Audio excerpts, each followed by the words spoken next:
Hello friends, in this video I'm going to show you how to check Windows 10 updates history on your Windows 10 PC or laptop.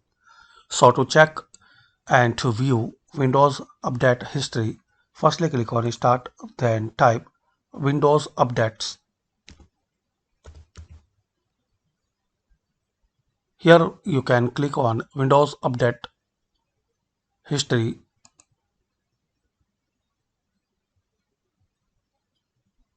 So friends, in here you can view and see all your Windows update history.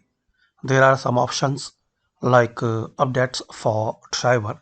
In my case, there is 18 definition updates and other updates. So you can view and check all updates about driver, definition updates, and other updates.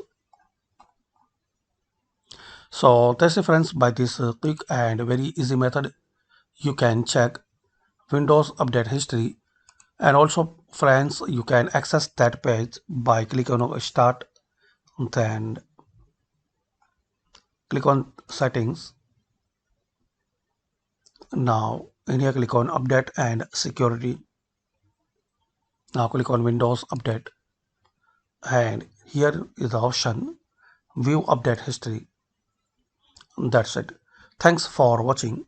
By this quick method we can know how to check and view Windows 10 update history.